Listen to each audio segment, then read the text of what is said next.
Të nderuar të pranishëm në këtë mezhlis, në këtë xhami, Allahun dhul xhelal e falenderojmë, atë e madhrojmë dhe prej tij ndihmë dhe falje kërkojmë. Allahun dhul xhelal e falenderojmë ashtu siç meriton madhëria e tij të falenderohet. Dëshmoj dhe deklaroj se nuk ka hyjni që meriton të adhurohet me të drejtë përveç Allahut dhul xhelal, i cili është një pa rival dhe pa ortak. Dëshmoj dhe deklaroj se Muhamedi sallallahu alaihi wasallam është rob dhe i dërguar i Allahut, me të cilin Allahu subhanahu wa ta'ala e vulosi vargun e pejgamberisë. Salavatet dhe selamet qofshin mbi këtë burr, mbi familjen e tij të pastër të ndershme, mbi shokët e tij fisnik dhe të sinqert, dhe mbi gjithë ata që sinqerisht ecin hapëve të tyre deri në ditën e Kiametit. Do të mundohemi të nderuar sonte në këtë mezhlis të përmendim disa tema që janë aktuale për momentin. Po para se me fillu për temat, do thotë këta djemt e ri që këta voglusha që janë me neve në xhami, do t'ju tregoj një rast që ta kuptojnë se pjesëmarrja e tyre në tubime të dijes është e dobishme për ta. Një ditë për ditëve ka qenë pejgamberi sallallahu alaihi wasallam në pranitë të sahabëve të mëdhej, Ebu Bekri, Omeri, Othmani, edhe tjerët, burra, 60 vjeçar. Dhe ka parashur një pyetje. Ka thonë, besimtari i ngjan një pemës, e cila pemë çdo sen që ka në te është e dobishme. Edhe i ka pyet sahabët, a e dini cila është ajo pemë?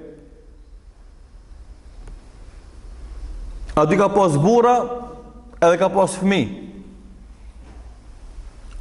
Si ka shku ndërmend askujt pi burrave me e përngjasu besimtarin me ndonjë pemë. Abdullah ibn Omeri, djali i Hazreti Omerit, ka qenë fëmijë, edhe në atë mezhlis. Thot, më shkoi ndërmend mua se pema të cilën e ka përmend pejgamberi sallallahu alaihi wasallam është hurma. Mirë po, merdhmare me forë se isha ma i vogël në mezhlis. E pastaj pejgamberi sallallahu alaihi wasallam tregoi se shembulli i besimtarit është shembulli i hurmës, edhe u nda usos mezhlisi. Kur vinte në shtëpi, thot Abdullah ibn Omeri babës vet, thot kur pyeti pejgamberi sallallahu alaihi wasallam, unë e disha se ajo pemë është hurmë, po merdhmare me pasfol. Thot Hazreti Omeri, ta kishe qelluar çat mezhlis, nuk ishte pas ditë më të gëzueshme për mua. Andaj fëmijë ka qenë, mirë po, ka ditë më shumë se burrat e mëdhej. Kjo është një. E dyta, çdo bab i gëzohet suksesit fëmijës vet. Andaj kjo nuk është sot. Kjo nuk është sot. Edhe në kohën e sahabëve ka qenë njëjtë. Edhe Omeri radhiyallahu anhu ka gëzuar asaj dite shumë. Kjo është një rast, hajtë po tregoj edhe një rast. Njëjtë ka qenë pejgamberi sallallahu alaihi wasallam i mbledhur me sahabët e mëdhej burra. Edhe aty në mezhlis ka qenë Abdullah ibn Abasi, fëmijë. Se kur ka vdek pejgamberi sallallahu alaihi wasallam i ka pas 13 vjet. Kur ka vdek pejgamberi sallallahu alaihi wasallam, ky mezhlis është më sigurisht më herët afër vdekjes pejgamberit sallallahu alaihi wasallam, mirë po çati domthon i ka pas 11 vjet apo 12 vjet. Thot Walezon sahabëve një surë të Kur'anit, i thot idha jaa nasrullahi wal fath wa ra'aita an-nasa yadkhuluna fi dinillahi afwaja fasabbih bihamdi rabbika wastaghfirhu innahu kana tawwaba. Kur të vjen ndihma dhe përkraja e Allahut dhe fitoria, e të shohish duke hyrë njerëzit në fe grupe, ti lavdëro dhe falëndro Zotin tan dhe kërka falje prej tij se ai është pendim pranues. Edhe ka thonë sahabëve, çka kuptojni nga kjo sure?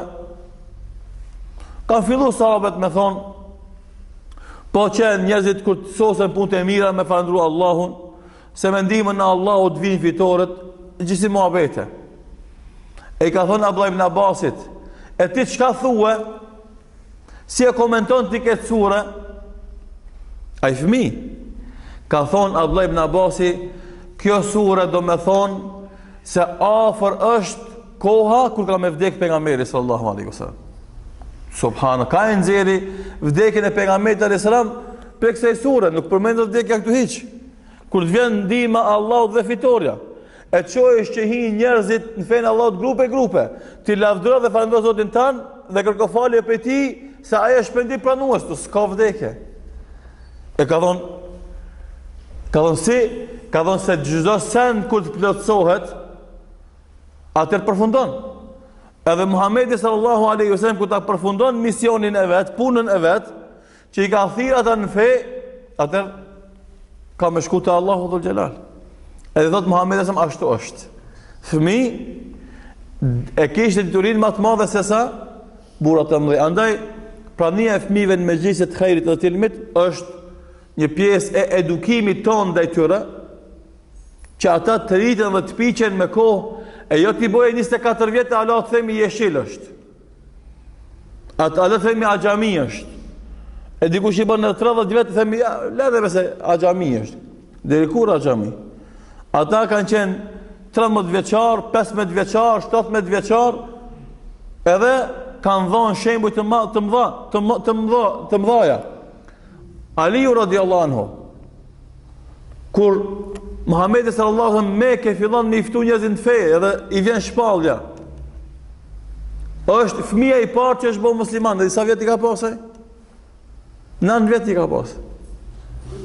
Domethënë, fëmijët janë domethënë një tokë shumë e përshtatshme për të edukuar ata, për të punuar me ta, që ata nesër të bëhen luant e kësaj feje dhe barësit e kësaj feje me ndihmën dhe përkrahjen e Allahut dhul xhelal. Kjo ishte domethënë special për ju talebe që jeni këtu domethënë në xhami sot, inshallah Allahu u bën të xherit e të bereqetshëm, e ju bën domethënë ju bën balli i kombit, edhe ju bën domethënë të na zbardhni fytyrën dunjë në ahiret. Se balli i kombit, ballis që ka me domethënë është emri i madh, se balli është kjo. Domethënë me kon balli i kombit, domethënë me kon një sen që vazhdimisht duket edhe është nalt, e bardh edhe e nalt. Është një emër shumë domethënës që kanë zgjedh përpara të parët tonë me u identifiku me te para domethënë rrymave të ndryshme tjera që kanë ekzistuar në atë kohë. Mirë. Në këto ditë në dunjë po ndodhin ndryshime të mëdha dhe na i kemi marrë 3 derse rreth ligjeve të Allahut mbi këta ndryshime. Filloj me Tunizin, vazhdoj me Egjiptin, domethënë parafërsisht 18 ditë si ja kishte vonjoni i fitun 30 vjet, elhamdulillah. 18 ditë sakrificë e rinis fiton 30 vjet pa drejtësi të zullumçarit dhe zullumit. Dhe normalisht procesi vazhdon, ka probleme edhe në vende tjera, po një send nuk është zullumi vetëm tek muslimanët, tek kryetarët e muslimanëve dhe popujt e tyre. Ai zullum ekziston edhe në vende tjera, po në forma të ndryshme. Për shembull, bota në përgjithësi i bën zullum vendeve të varfna duke i eksploatuar, duke i thith, duke i marrë të mirat e tyre që ka dhënë Allahu dhul xhelal për interesat e veta në formën më të lirë edhe në formën pa pyet. Për shembull, kur u bë havaria, dëmtimi i madh kur u plasja i gypi i naftësjellësit në oqean aty afër Amerikës, domthon ajo ishte nën kujdesin e British Petrollit, u qua Amerikan kom kërkoi këtë dëmshpërndim $2 miliard. Pse? Se u dëmtue oqeani, u dëmtu uji domthon afër Amerikës. Ama kur ndodhi i njëjti dëmtim për shkak të luftës mes Irakut dhe Kuvajtit në Afganistan, kjo është herët. Do njerëzit domosdoshmë kanë lindat e raspak. Edhe u bë me mujtë të tëra nafta, domethënë rrinte mbi deti, mbi ujë, atëherë nuk kurkush nuk e ka këtë dëmshpërblim. Për me tregu se ka shumë padrejtësi, normalisht dhe këto padrejtësi i kemi përjetuar edhe na si musliman, si shqiptar, këto vendet tona, domethënë ndesh këtu në Maqedoni, ndesh në Kosovë, ndesh në Shqipëri, fatkeqësisht edhe në Shqipëri, edhe në vend tan, populli ka qenë i shtypun edhe ka përjetu pa drejtësi prej vetë ati që e ka hudheq popullin e pse, se pa din, pa iman, pa drejtësi nuk mundet me ecë për para një popull. Edhe ashtu sikur se Mubaraku e kalon 30 vjet mas Egjiptin, ashtu edhe Enver Hoxha e patlon 50 vjet mas Shqipnin. Edhe Allah, dhe më thonë, duhet shumë me punu që ata me u normalizu me shtetet tjera. Mirë po, të të na, normalisht se këta që na qeverisin neve, mundohen me shvizu çdo rast për ta imponu e kulturën e vetë me zor.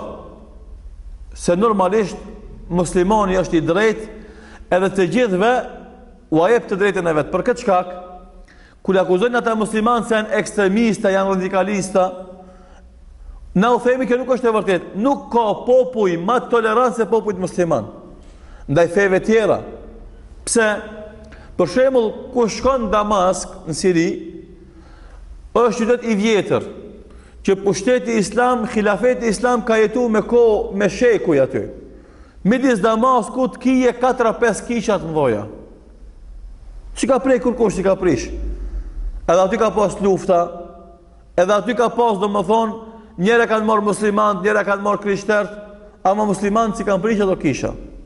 Shkon Aman qashtune, shkon Turqi qashtune, shkon në Egjipt qashtune, shkon Liban qashtune. Shumicën e shteteve, shkon Palestinë, qashtune, kishat kryesore, i kanë. Si ka prej kërkush për muslimanëve ato. Pse? Se muslimani nuk i prish faltorët e huja. Se pejgamberi sallallahu alaihi wasallam u ka dhënë porosi muslimanëve kur shkojnë në xhihad, çka? Mos me vra civil, mos me vra plak, mos me vra murgjër, do më ata që janë me fete veta, mos me prish, mos me shkatru druj, mos me prish shtëpia pa nevojë, mos me prish faltorët e tyre. Po me ilon si janë ata. Edhe me iftu në fe me të mirë. Dhe për këtë shkak 1400 vjet ato janë ala aty. Në Ballkan 500 vjet kanë nejtë perandoria osmane, këtë kishat i ki. Që 100 vjet nuk ka largu perandoria osmane për këtujt, më njëre kanë fillu me rëzue. Shkupi ka pas 100 xhamia, me nëzës si janë 27 atet Shkup, me këtë trejat. Se patën met një 7-8 patën met. Beogradi 170 xhamia, ka met me një xhami edhe atë, disa janë mundu me e gjekë. Do më thonë, me qindra dhe mija xhamia ka pas Ballkani, ka ardhur puna ato çka i kanë rënue. Luftën e Bosnës me qindra xhamia djegta dhe të rënume. Luftën e Kosovës me qindra xhamia djegta dhe të rënume. Të në Maqedoni, sulmi i parë kur u bën luftën 2001 ishte ndaj xhamiave dhe minareve të xhamiave. Edhe çka është më interesant, asnjë xhami nuk ndërtohet për atyme që i kanë prishë i kanë gjekë, kishat atyme më njerë ndërtohen. Edhe ai don me vazhdue këtë avas të padrejtësisë që ja bëjnë muslimanëve, duke mos i lënë muslimant atë që kërkojnë me bën, sikur është xhamia e Burmali për shembull në anën tjetër të Vardarit. Edhe xhamia e Ibn Pajkon këtë anë të Vardarit, ku janë të bota ashtu ndërtesat e reja, ai shkon edhe të provokon del edhe në kalam me të bë kish. Edhe thot njëra është kisha shekullit 14, njëra është kisha shekullit 13, njëra është kisha shekullit 12, as vetë nuk e dinë se cilët shekull është ajo kish, vetëm pse me e bo. E me këtë e provokojnë gjakun e muslimanëve, edhe ata normalisht që do të reagojnë kur? Atëherë kur nuk reagojnë ata që e kanë detyrë dhe obligim me reagua. E ata dy shtresa kryesore. E para, Bashkia Fetare Islame, e cila duhet më një të reagon për të mbrojt kalon si monument i mbetur nga periudha e perandorisë osmane, dhe bëhet fjalë për kish, dhe e dyta, partia politike. Të dy institucione e kanë patjetër me reagu për të mbrojt identitetin e kësaj kalaje. Për shumë arsye, për arsye fetare, për arsye politike, për arsye shkencore, më thjesht është për arsye ligjore. Se ata thënë na e respektojmë shtetin juridik. Na u themi në rregull. E këtë rast ku është shteti juridik? Ku ti në kalat të vjetër që sipas ligjeve ki të drejt vetëm të gjurmosh edhe të konservojsh atë që i ke gjetë. E jo të ndërtosh mbi të. Se me këtë ligj që 25 vjetë Sultan Murati, xhamia e Sultan Muratit ka met pa intervenime. Pse? Se enti për mbrojtjen e monumenteve historike thot ju nuk keni drejt me punu vetë. Ato do të me bo enti me projekt special që me bo do më thonë çka rregullimin me remetimin e xhamis ashtu si ka qenë s'bën ndryshe. Ai ti nuk po të lën me ndërhyja ama vetë ndërhyjmë. Pse? Se don me falsifiku historinë ashtu sikur se u mundu me falsifiku me libër. Do me falsifiku me vepra ashtu sikur se u mundu me falsifiku me libër. U bo enciklopedia ku u falsifiku historia. Pastaj mundohen me bo kisha dhe kryqe në vendet të ndryshme me falsifiku realisht historinë, praktikisht historinë. Mirë po, normalisht ajo është mohabeti se nëse mundet me kalu këtë si opcion e kalon, nëse i del t'i karshi, pastaj e shohin. Mirë po, ata e nisin punën. Problemi është se shqiptarët i qelin sytë kur ta shohin punën e nuk e shohin para se me fillu punën që me nalë në kohë. Dhe ndodhi në rasti i djeshëm i cili normalisht është i padëshirueshëm dhe nuk mund të eskalon dhe të bëhet në rast edhe ma i keq edhe ma i vështirë. Me përgjithësia për këtë i bjet atyve që provokojnë popullin dhe durimin e popullit, se që ati poshtë është kisha shën spasit, edhe nuk ka prej kurkush kur njëherë, edhe lufta kon, as e ka prej kurkush. Edhe kisha tjetër është që këtu në Qajir, në Serov, se ka prej kurkush. Edhe kisha në Veri, se ka prej kurkush edhe si prek. Ama ti me shku me provokue, me bo kisha politike, me bo kisha për poena politike, normalisht se nuk të duron kurkush edhe reagon edhe normalisht se reagimi shkon të vlu edhe të eskalu e pastaj përgjësit i marrin ata që e bënjilën. Mirë po, nëse një zullumqar 30 vetë ka bo zullum edhe i ka arë fundi edhe këtyre zullumqarve që mundohen në këtë formë ka më jarë fundi. Mirë po, e jona është si musliman me u mundu që me qenë musliman të mirë, që kemi frikë Allahun, që e dojmë pejgamberin sallallahu alaihi wasallam, që i qenë vend urnat, që largohemi pindalesave, që jemi syqerë dhe e shohim drejtën dhe shtremtën, të mirën dhe të keqen, dhe përkrajim të mirën dhe drejtën dhe e nalim të keqen dhe shtremtën mas sa kena mundësi. Atëra si ndrohemi na, si të përmisohemi na, në përmisohet edhe paria, atër në përmisohet edhe gjendja me lejen dhe ndihmën e Allahut Dhul Jalal, Allahut subhanahu wa taala. Si do qoftë, ajo që është si mësim dhe porosi nga këto raste, është se domthonë njerëzit mundohen vazhdimisht me bo padrejti dhe me bo kurtha. Mirë po, një sen duhet ta kemi të qartë të gjithë ne, wa yamkuruna wa yamkurullah, wallahu khairul makirin. Ata bëjnë kurthe, por edhe Allahu u bën kurthe, e kurthet Allahut janë më të forta edhe më të mëdha. Andaj, muslimani, kur e din këtë parim, mundohet që zullumin të keqen me largue me urtësi dhe mençuri, pa e dëmtu veten e vet. Edhe kjo është ajo që domethënë të gjithë na duhet me u mundue që të këshijat me inal me diturinë që e kanë fitu populli jon, me përvojën që ka populli jon, me lartpamësinë që e kanë të rit dhe shkolluarit ton, që në mënyrë domethënë të urtë, në mënyrë të drejtë me pengue një zullum që dikush do të na bën neve dhe fundit me këtë u dëshmu se në këtë shkop ka burra që domethënë din me nalt keqen me atë që kanë mundësi edhe me durthat mund me thonë një llaf edhe një fjalë edhe një parull e cila e largon zullumin dhe normalisht se zullumi nuk ka mundësi me ngadhnjë dhe me fitu. Nëse e fiton një betejë mund ta fiton luftën. Edhe nëse ata mashtrohen se i mashtrum në herën e parë i tham që po e nalim punën. E shkojnë natën me punue, shkon Allahu Dhul Jalal e çon. Njërin e mirë me pa atë punë edhe me bot madhe pastaj edhe mu marr vesh. Domethënë, s'mundesh të me hile me qenë fund zullumin tan, zbulohet edhe ajo padresi, edhe i del karshe, domethënë populli, edhe e nal me lejen dhe ndihmën e Allahut xhela. Dhe kështu ka me qenë vazhdimisht, gjëra që ata kanë më munu me bo zullume, me bo hile dhe mashtrime, ka me dal kush ka mi vërejt ato, ka me dal kush ka mi pa ato, edhe ka me dal kush ka mi nal ata me lejen dhe ndihmën e Allahut xhela. Dhe se fundi i zullumit, sikur të tham disa herë, është mposhtja, është poshtësimi, është nënçmimi, edhe është domethënë dështimi i tyre në dunjë edhe në ahiret. Kjo është mesela e parë. Mesela e dytë, domethënë është muaji Rabiul Awwal, muaji që sipas historianëve në cilin ka lind pejgamberi sallallahu alaihi wasallam.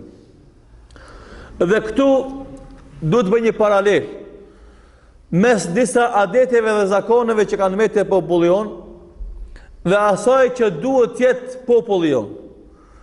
Një pjesë e madhe e popullit mendojnë se dashurinë dhe respektin e pejgamberit sallallahu alaihi wasallam e dëshmojnë duke bë hallva në shtëpi. Edhe duke aqu kojshive njëri tjetrit, ky çon tabak me hall, ai një tabak me tatllin, ai tjetri një tabak me petlla, ai tjetri një tabak me qera sene, domethënë dikush mendon se me çka të vepër e ka dëshmuar dashurinë e pejgamberit sallallahu alaihi wasallam. Dikush duke këndu me vludin e ka kryer obligimin e pejgamberit sallallahu alaihi wasallam. Edhe dikush me disa adete dhe zakone të tjera, mirë po. Ajo që duhet ta them në këtë rast është se dashuria ndaj pejgamberit sallallahu alaihi wasallam tregohet duke e njoft atë që na nuk ja dim emrin tamam, emrin e tij, edhe emrin e babës tij, edhe emrin e gjyshit tij. Po nuk e dim tamam emrin e tij. Nuk e dim ka pas grua. Fillimisht ka pas bab e ka pas non. Pastaj ka pas grua. Pastaj sa fëmijë ka pas. E pastaj ka pas shok të më të ngushtë. E pastaj ndonjë ndodhi interesante nga jeta e tij. Ti smundesh me dash pejgamberin sallallahu alaihi wasallam nëse nuk e njeh atë. Na pse duhemi me zveti me shokun e vet, pse njihemi mirë me zveti. Andaj sa më shumë që ti rrin me të afër, aq më shumë edhe e don. Sa më larg je prej tij, ajo dashuria edhe nëse ka qenë e madhe shkon dal nga dal duke u ftof. E çish ka mundësi ti me dash pejgamberin sallallahu alaihi wasallam kur ti nuk e njeh atë. A paramendo? Sot dunjoja ketë di për pejgamberin sallallahu alaihi wasallam. Do të tregoj një rast. Ju e dini se tash për shembull atë është prej në web në internet ka shumë faqe, për ty është një faqe Yahoo. Edhe kush ka email në Yahoo për shembull mundet me selektu me thonë çdo herë të gjithë ku përmendet emri Muhamedi sallallahu alaihi wasallam mi ço mua. E përzgjedh, e selekton që kur në çdo shkrim ku përmendet emri Muhamedi sallallahu alaihi wasallam me të ardh. Edhe ato të vinë. Domethënë paramendo edhe qafirat kanë bërë sistemin që ku përmendet pejgamberi, ndesh për mirë, ndesh për keq, shkrimet me të ardh ti më di çka po ndodh, çka po thuhet. Edhe për këtë shkak, edhe jo musliman sot din shumë për Muhamedit sallallahu alaihi wasallam. Fatkeqësisht na si musliman dim shumë pak. Kjo është e para. E dyta, dashuria ndaj pejgamberit sallallahu alaihi wasallam manifestohet duke e ndjek sunetin e tij, duke ndjek rrugën e tij, duke ndjek urdhnat e tij, duke ndjek porositë e tij. Ti kot nëse ja këndon me vludin pejgamberit alayhis salam, ama nuk falesh. Ti kot nëse ja këndon me vludin pejgamberit sallallahu alaihi wasallam, nuk nalesh nga harami. Ti kot nëse ja këndon me vludin pejgamberit sallallahu alaihi wasallam, ama nuk e zbaton sunetin. Nuk ndihmon ajo ty as pak në dashurinë e pejgamberit sallallahu alaihi wasallam. E treta, si manifestohet dashuria ndaj pejgamberit sallallahu alaihi wasallam? Që të jemi të gatshëm të flojmë çdo gjë për pejgamberin sallallahu alaihi wasallam. Ashtu siç kanë qenë gatshëm me flu sahabët e pejgamberit sallallahu alaihi wasallam. Me flu çdo gjë. Për ta respektuar, për ta nderuar, për ta ruajtur atë. Hyn pejgamberi sallallahu alaihi wasallam dhe Abu Bekri në shpellë, duke shtektu, duke largu nga Mekja për Medinë. E shef Ebu Bekri radiallahu anhu një vrim, një bir, e vëndën kamën e ti për me mshel atë birë, thot ndoshta ka diçka, a gjarpën, a krep, a del diçka, e kafshon pejgamberi sallallahu alaihi wasallam, Zoti na rujt, çka bëjmë na pa te, sallallahu alaihi wasallam. Në të vrimën dela krepi, edhe e kafshon Ebu Bekrin. Ebu Bekrin nuk e lëviz komën para mendo. Një miskoj me të kafshu, të s'ki se kalon pa e krujt, pa e lëviz kraun. Jo a krepi me të kafshu me hel. Neve me në kafshu një grenz, në dalin ment, e jo me të kafshu akrepi. E kafshon akrepi, a i nuk e lëviz kamën. Mirë për përdhimis, i pikojnë lot, edhe i binë faqet pejgamberi sallallahu alaihi wasallam, sa i kishte ra me pushu në kamën e ti. E kur u qu pejgamberi me pa, tha, ha, çka ki, çka ndodhi, tham kafshoj akrepi.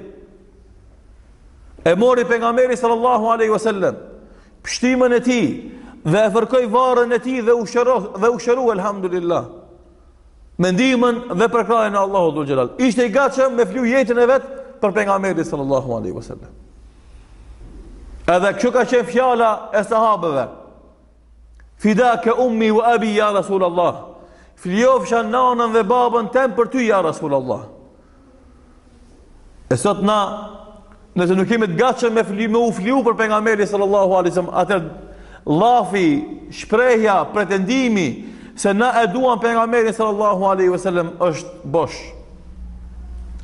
Argument për këtë ka shumë. Për shembull, pejgamberi sallallahu alaihi wasallam ka thonë: "La yu'minu ahadukum hatta akunu ahabba ilayhi min waladihi wa walidihi wan nasi ajma'in." Askush për juve nuk mund të jetë besimtar derisa nuk jam unë më i dashur te ai, më i dashur se prindërit e tij, fëmijët e tij dhe njerëzit në përgjithësi. Nëse ki me zgjedh, a ki me dash pejgamberin sallallahu alaihi wasallam apo nanën dhe babën tane? Babën tanë, ka dush me dash pejgamberin sallallahu alaihi wasallam. Nëse ki me zgjedh mes pejgamberit edhe fëmijës tanë, dush me dash pejgamberin sallallahu alaihi wasallam. Nëse ki e me zgjedh mes pejgamberit sallallahu alaihi wasallam edhe njerëzve tjerë, ki me zgjedh pejgamberin sallallahu alaihi wasallam nëse don me pas iman. Përdryshe, nuk mund me qenë besimtar tamam ai që nuk e don pejgamberin sallallahu alaihi wasallam më shumë se nanën edhe babën edhe fëmijët edhe njerëzit në përgjithësi. Test i rëndë. Shpesh duhet me venduen kantar imanin tonë edhe zemrën tonë. Zemrën tonë. Edhe me pa se çka ka më shumë te, a ka dashurinë ndaj pejgamberit sallallahu alaihi wasallam apo ka dashurinë ndaj njerëzve, evladit, familjes, mohabeteve, gjërave dunjase kështu me radhë. Hadith i rëndë, hadith që është test i madh për ne. Andaj Allahu dhul xhelal e vazhdon këtë dhe e lidh dashurinë ndaj pejgamberit sa në ndjekjen e rrugës së tij me dashurinë ndaj Allahut dhul xhelal. Dhe thot: "Kul in kuntum tuhibbuna Allaha fattabi'uni yuhibbukum Allah." Thuaj, nëse ju e doni Allahun, atëherë ndjekni e pejgamberin sallallahu alaihi wasallam. Kul in kuntum tuhibbuna Allaha fattabi'uni yuhibbukum Allah, atëherë ju don Allahu dhul xhelal. Ju don Allahu dhul xhelal. Andaj kush don me qenë besimtar si duhet me pas me ndjek rrugën e pejgamberit sallallahu alaihi wasallam dhe me dash Muhamedit sallallahu alaihi wasallam më shumë se çdo gjë. E që kjo ka qenë gajlit e sahabët, ka qenë mërzi të sahabët. Një ditë për ditëve, Thaubani radiallahu anhu nalët edhe menon, e merr malli shpesh për pejgamberin sallallahu alaihi wasallam. E kur e merr malli, shkon në xhami, i shkon te shtëpia e shef edhe çmallet. Mirë po thot, kur të vdesim, ai në xhenet nalt, e unë ku me ditë se ku më rin. Ai në xhenet nalt, e unë nuk e di a muj me mri që është nalt. E kur të merr malli për pejgamberin sallallahu alaihi wasallam, si ka me pa, ai nalt shumë. Edhe i mërzitun vjen te pejgamberi sallallahu alaihi wasallam i pikëlluar. E i thot Muhamedi sallallahu alaihi wasallam: "Çka ki?" çfarë mërzie ki, çfarë pikëllimi ki, çfarë gajle ki. Tha Thawbani, ja Rasulullah, ma bia darrun wala waj'un, s'kam as do një dëmtim, as do një dhimbje. Mirë po, kur të shof, knash në të po, e kur largohesh për mallona për ty, e kur duhet me uçmall vije dhe qof edhe knash në të po ty. Mirë po thot, keshtu menu, ti në xhenet nalt me pejgamber, e unë e poshtë, edhe s'ka me të mujt me të pa më në xhenet, edhe shumë u mërzita, shumë u piklova, që s'ka mundësi me të pa. E atëherë, myshde për Thawbanin dhe për të gjithë që esin udhës e Thawbanit. Zbriti ajeti kuranor, ku Allahu dhul xhelal tha, wa man yuti illaha wa rasula, wa man yuti illaha wa rasula, fa ulaika ma'a alladhina an'ama Allahu alejhim, min an-nabiyyin was-siddiqin wash-shuhada, wa hasuna ulaika rafiqa. Ai që respekton Allahun dhe respekton pejgamberin sallallahu alaihi wasallam, ai ka me qenë me pejgamberët, ai ka me qenë me ata që Allahu ka dhënë begati prej pejgamberëve, siddiqinëve, shuhadave dhe salihinëve, dhe më thonë pejgamberëve, burrave të vërtet, dëshmorëve dhe burrave të devotshëm, wa hasuna ulaika rafiqa, e këta janë shoqënia më e mirë. Myshde për atë ditë dhe për gjithë na deri ditë kiametit, që nëse don me qenë afër pejgamberit sallallahu alaihi wasallam, çka respektoj Allahun dhe respektoj pejgamberin sallallahu alaihi wasallam. Andaj nuk është feja me adete dhe zakone. Nëse dikush i bën do adete dhe zakone, unë e kuptoj niyetin, e bën me niyet mirë. Edhe ajo grua që ka bë hallë të shtëpia për të gëzuar me këtë ditë që ka lind pejgamberi sallallahu alaihi wasallam, e bën me niyet mirë, dyshim nuk kam. Edhe ajo është një formë e manifestimit të gëzimit. Ama ky gëzim do të bëhet edhe më i madh kur që ajo grua në shtëpi që ka bë hallë e ka fal namazin. Kur që ajo grua në shtëpi që ka bë hallë e vendon shamin mbi kokë kur del pi shtëpie. Kur që ajo grua që ka bë çat hallë e respekton burrin e vet. Që ajo grua kur që ka bë hallë largohet gibetit. Që ajo grua që ka bë hallë largohet harameve. Që ajo grua që ka bë hallë i largohet të gjitha gjërave që i ka ndalu pejgamberi sallallahu alaihi wasallam. Atëherë ai gëzim bëhet gëzim tamam. Bëhet gëzim i cili e çon në nivelin e pejgamberëve, siddiqinëve, shuhadave, salihinëve, edhe s'ka shoqni më të mirë se ata. Ama më shëndru feja në adete dhe zakone, edhe me kujtu pejgamberin sallallahu alaihi wasallam vetëm një herë në vjet, kjo nuk është më fe. Kjo më nuk është dashuri. Kjo më nuk është respekt. Kjo më nuk është për ulje para Allahu dhul xhelal, edhe ndjekje të rrugës së Muhamedit sallallahu alaihi wasallam. Shikoni sa na don neve, sa na ka dasht edhe na don neve pejgamberi sallallahu alaihi wasallam. Një ditë për ditëve pejgamberi sallallahu alaihi wasallam lexon te Kur'an edhe lexoi ajetin që përshkruan fjalët e Ibrahimit alayhis salam, i cili ka thonë: Rabbi, o Allah, innahunna adlalna kathiran minan nas. O Allah, idhujt, statujat, shirku, shumë njerëzi i ka marrë në qafë, i ka deviju nga rruga jote. Faman tabi'ani fa innahu minni, e kush më ndjek mua, ai është prej meje. Wa man asani fa innaka ghafurur rahim, e kush bën gjunahe, kush nuk më respekton mua, ti e falës edhe i mëshirshëm. Pastaj lexoj fjalën e Isës alayhis salam, kjo janë fjalë Kur'an.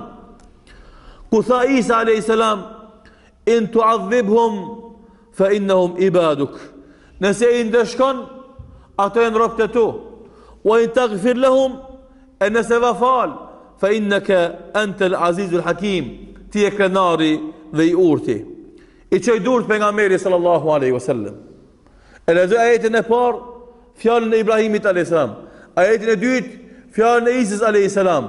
E pastaj i çoj durt dhe tha: ummeti, ummeti, o Allah, ruje umetin tem, o Allah, ruje umetin tem, wa baka, edhe qau për ne, aj sallallahu alaihi wasallam.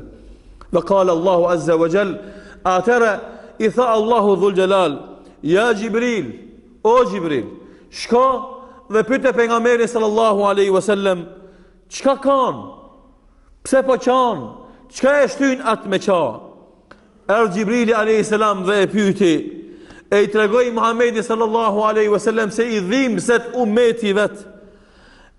E ja tregoi këtë gjë Gjibrili Allahut edhe pse Allahu e dinte më mirë. E i tha Allahu Gjibrilit, o Gjibril, shko dhe kallzoi Muhamedi sallallahu alaihi wasallam. E thuj, inna sanurdika fi ummatika wala nasuuk. Tha dije se kena me të kënaq në umetin tanë dhe s'kena me të mërzit kur. Shikoni? Lexoj porosit fjalët e Ibrahimit dhe të Isës. Nuk e përfundoj me aq, po u lut Allahut dhe qajti për ne që të fiton që këtë premtim për Allahu dhul xhelal. E të jep Allahu premtimin se Allahu ka mu kujdes për umetin e tij, që ai të jetë i kënaqur e mos të jetë i mërzitshëm për ne. Andaj, si mos me dash këtë njeri?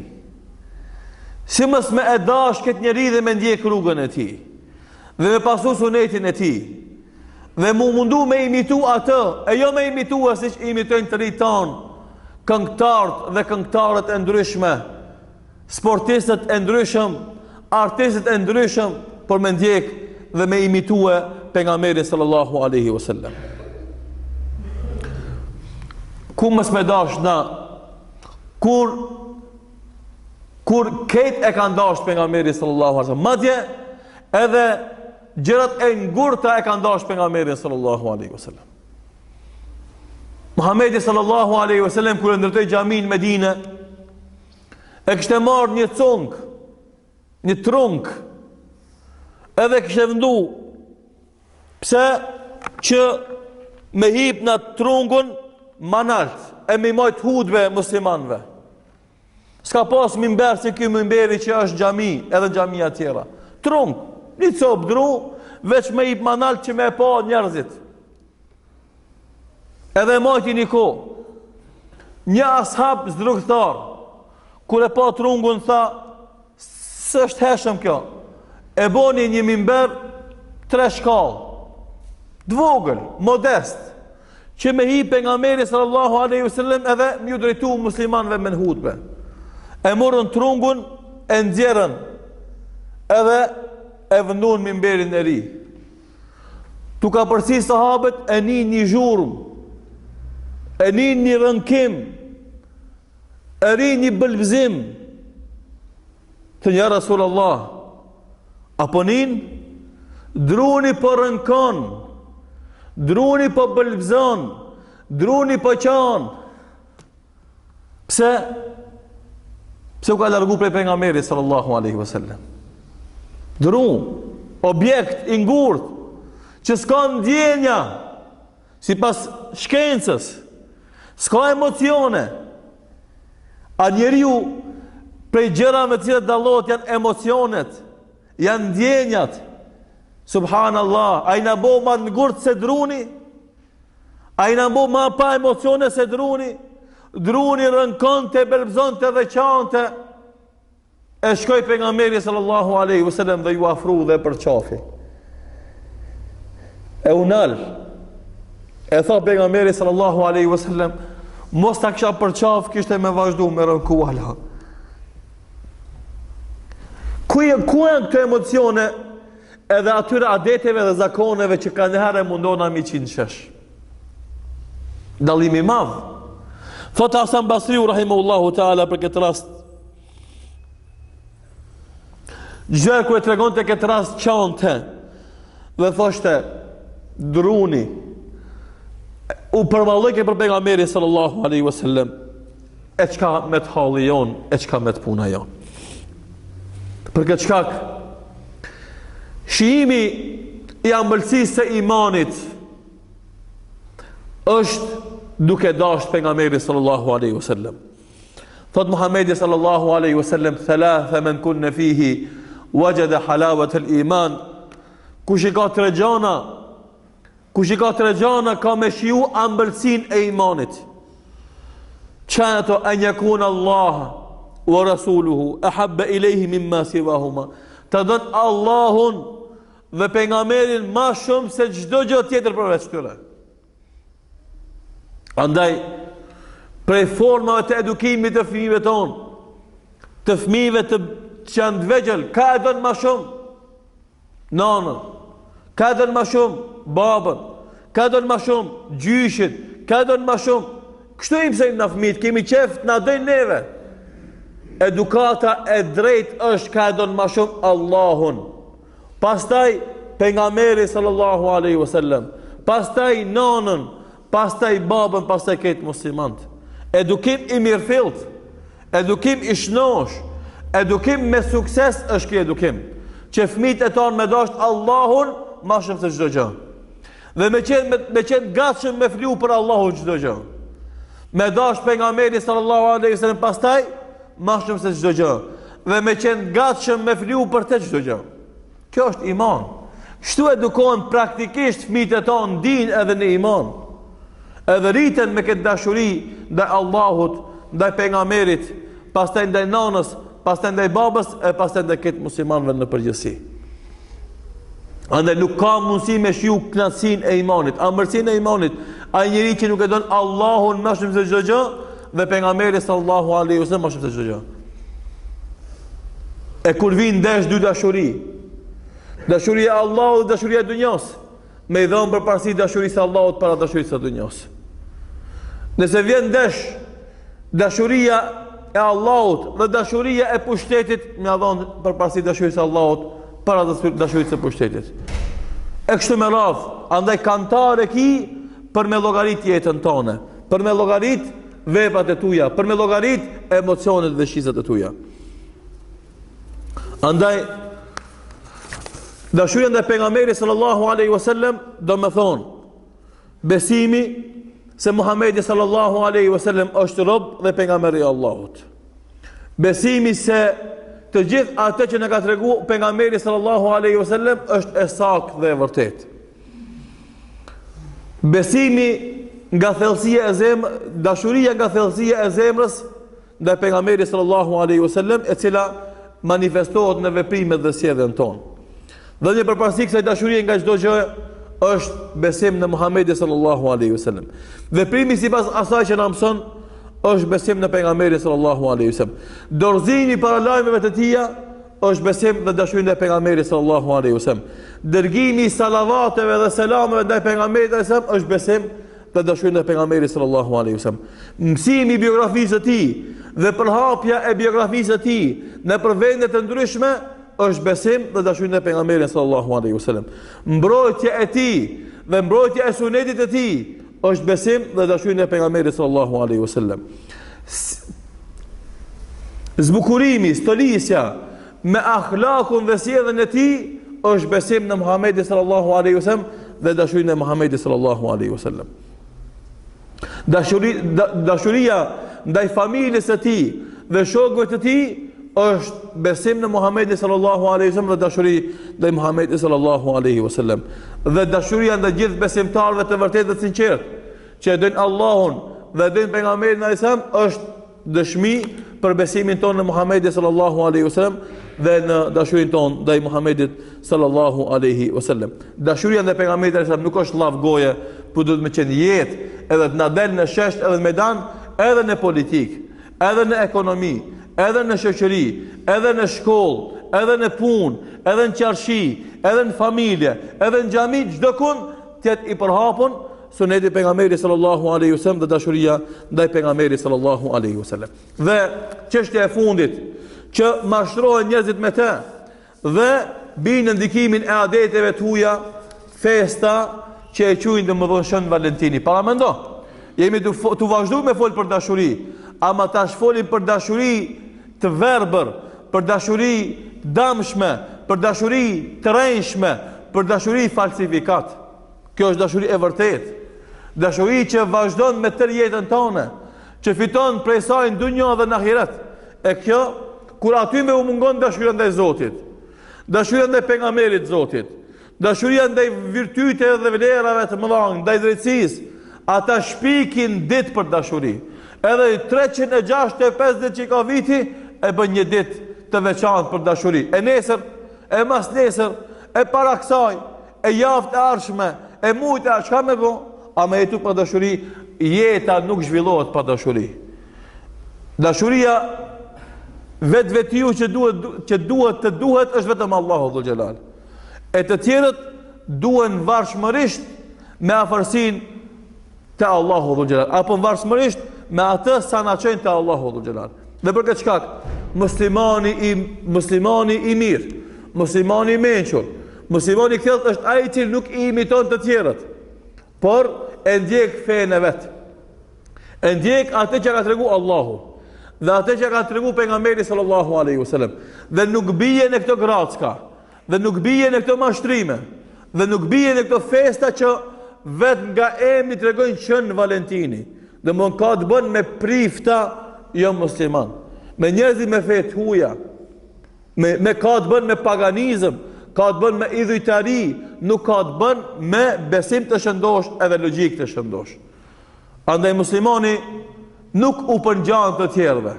E ka identitetin e vet, e ka kulturën e vet, i ka festat e veta, i ka adetet e veta, i ka zakonet e veta dhe nuk bie në mashtrimet e huaja. Normalisht të imponojnë kufrin në çdo formë. Hyn në internet ki lajmërim për këtë festë. Hyn në faqe tjetër ki lajmërim për këtë festë. Hape televizorin ki lajmërim për këtë festë. Hape radion ki lajmërim për këtë festë. Hape gazetën ki lajmërim për këtë festë. Mundohen me të gjitha aspektet me ta mush mendjen dhe zemrën në këtë festë. Edhe një i ri, i cili veç ka fillu me kuptu jetën, edhe ka fillu me kuptu dashurin e epshit, jo dashurin e Allahut, bije në këto gracka dhe në këto mashtrime. Edhe mendon se në këtë ditë duhet m'ia çu një lule asaj apo atij që e don. Në këtë ditë duhet m'ia çu një dhuratë atij apo asaj që e don. Në këtë ditë duhet m'ia çu një SMS atij apo asaj që e don. Në këtë ditë duhet me bëj një gjest ndaj atij apo asaj që e don. Edhe mendon se kjo është kulturë, kjo është përparim, kjo është domethënë trend. Me këtë bosh in, paket je out, muhabeti që i përdorin të rit për t'regu se domethënë janë me kohën edhe janë me trendin edhe ecin. Mirë po jo.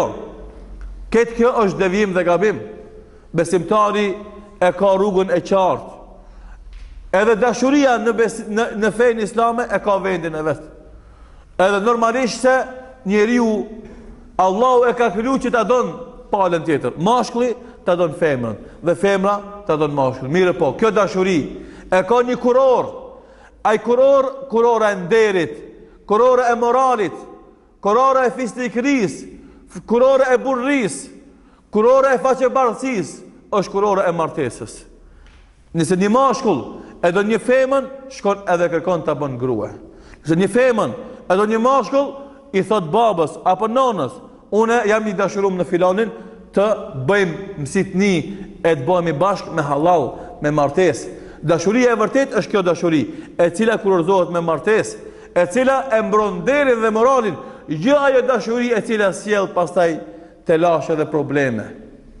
Të shumta nuk duam në unu tash se ato janë plot probleme, se dashuri e rrejshme, dashuri që të nxit te shejtani, që të mashtron me te shejtani, që të largon nga hajri dhe e mira shejtani, dhe që normalisht pasojat janë të kopshme, janë të këqija, jo vetëm për ty edhe për atë, për të gjithë ne në përgjithësi. Andaj mos të mashtrojmë me këto festa të rrejshme. Kush do ne ta feston për vete e ka, ne kemi festat tona. Ne kemi rregullat tona. Ne kemi sqarimet tona dhe duhet të krenohemi me to. Dhe duhet të mburemi me to.